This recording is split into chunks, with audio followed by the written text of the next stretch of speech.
through KEMSA. And it was an international tender for manufacturers. The company owned by my son Cristo Kenya Limited are not manufacturers, and they did not participate in any way in the tender. In any way. What happened is that in the year 2014,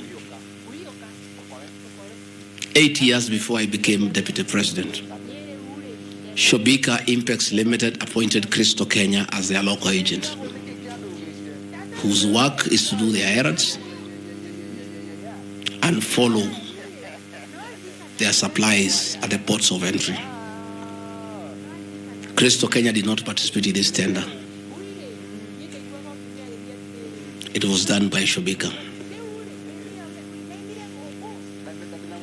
KEMSA wrote to Shobika and said, your tender was not successful because you had a problem with pagination of your security document.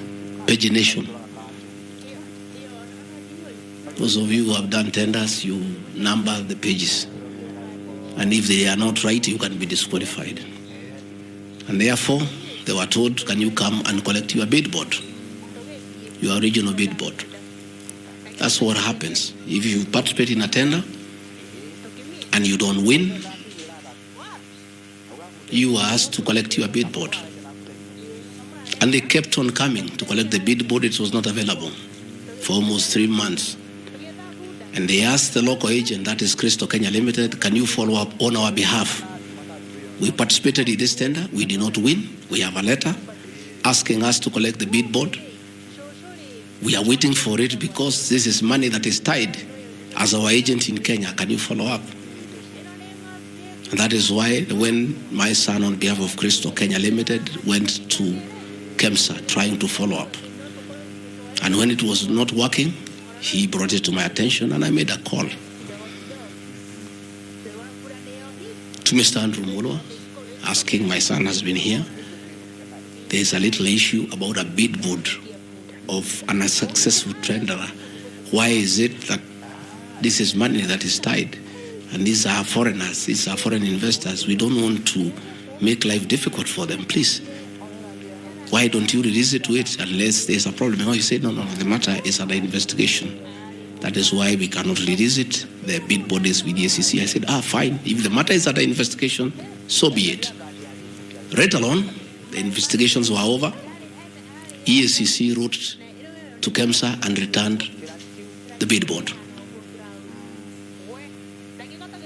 KEMSA told by Deputy President asking why a bid board to a tenderer who has failed to win cannot be returned, he endangered the lives of the people of Kenya.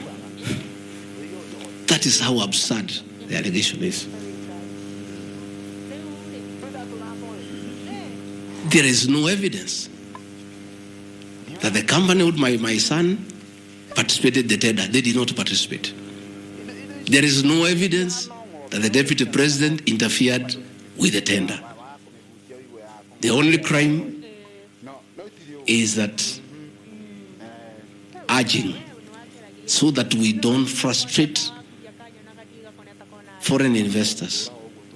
If they were not successful, why are you keeping their tender security? You need to give it to them. And it was a lot of money. I think it was 500 million or something like that. So I want to say this is a very ridiculous, and I take great exception to the headline by the Star. Please, we'll give you the documents. Tell us, where was the Deputy President involved in our tender? This is a tender that never was. And for the record, to show that this tender had no problem, after the investigations, during the investigations, the CEO, Terry Ramathani, was suspended to allow investigations as it should be. And Mulwa became the CEO. Mulwa was not there during the tendering. He came after the tender had been annulled. And now he was dealing with the aftermath of the annulment of the tender, that is returning the bid boards, sending document to ACC. After investigations by ACC and the Senate were concluded. Terry Ramadhani was appointed by President William Ruto as the Deputy High Commissioner to India. That tells you, because when those appointments are made, the head of public service writes to ACC, DCI on issues of integrity. Terry was cleared, which means there was no scandal. And again, and most important, no public funds were lost, no nets were supplied. Therefore, this is another fishing expedition to just justify the 5.2 billion. I think that is why they were putting the 3.7 billion to make the maths to add up. You know, when you want to talk big figures, you must look for 3.7, 600 and all that. Even all these things I've read here, if you take your phones, we are nowhere even, we have not reached 2 billion. Because Olive Garden 400 million, Queensgate Apartment 600 million, Outspan and Treetop 600. So these are just figures that were being put to the people of Kenya so that they can see us into bad light. Unnecessary and expensive renovation at the official residence in Karen and Mombasa. How Mutuse knew it's unnecessary, I don't know. He has never been here. You guys were here before. When President William Ruto was deputy president, he was denied funds for 5 years. This place was in very high state of disrepair. It took me 7 months to move in. The roofs were leaking, the toilets were blocked, the septic tanks was broken down, the borehole was broken. There was nothing. Parliament, in its own wisdom, allocated funds for the renovation of this residence. As a deputy president, I have nothing to do with public expenditure. In fact, at that time, the accounting officer, between 2022 and 2023 financial year, was the State House Controller. Procurement was done, tender was awarded, and the renovations were done. As and you can see, the place looks good. There was need to dignify the office of the deputy president because he has a function of coordinating development partners. Ambassadors and high commissioners and all sorts of international visitors are always here.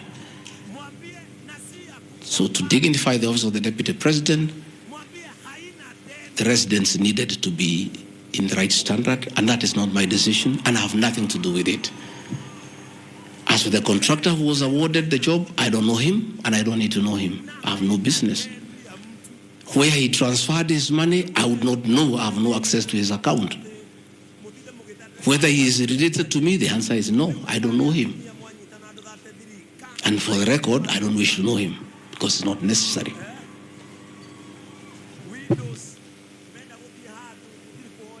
Government expenditure is audited every year by the Auditor General. Since this office was under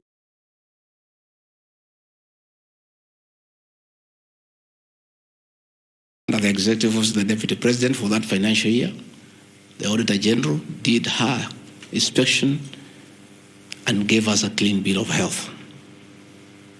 The renovations that were done were not highlighted with having any audit query. If the Honorable Mutuse had taken his time to look at the Auditor General's report, he would not have brought this baseless accusation. And even if there was an accusation, it should be directed to the accounting officer, who is the State House Controller, not me. I don't deal with procurement. I don't deal with financial management. I don't deal with anything to do with public finances. But since the matter has been raised, I have to answer to it. I have looked at the Auditor General's report, clean. I have looked at the contract, it's signed by the Controller of State House. As to the work that I can attest they did a very good job. And this residence has been dignified. The same with the residence in Mombasa. You know, the residence in Mombasa is where President William Ruto and his wife, Mama Rachel, were chased away, and the house allocated to the regional commissioner. And on assuming office, I took up the residence. It was in state of disrepair. Again, it was renovated. It's a good place.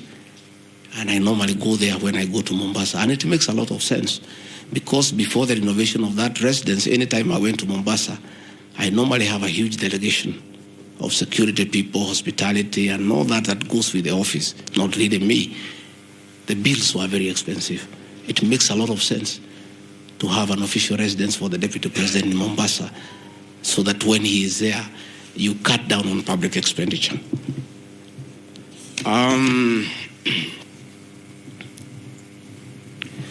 Dubiously acquiring a substantial portion of sum of 100 million paid to Lusona Events Limited. Again, that's another ridiculous acquisition from the north. This is people who give services here for events. We have many meetings. You have come here for IBEC. There are tents put up here to the required standard. We have meetings here for development partners. This is a very busy residence. Most of you have been here. Again, I don't get involved in procurement. That is the work of the accounting officer and his team in public finance management. As to the person who does that work, I don't know he or she, and I have no business knowing who does the work. Those are things that are not in my purview. Again, the ridiculous accusations that that money came to me, one would have to demonstrate how it came to me. Was it brought to me through my account, through cash? Who was there? What is the evidence? Again, it is just trying to throw mud at me. And I want to say that that accusation is baseless, and we believe we want to see the mover of the motion coming up with tangible evidence. Again, these accusations lack particularities and specifics. They are just generalized accusations. Again, we'll be challenging that again in court, because there is a ruling that grounds of impeachment must be well grounded and must be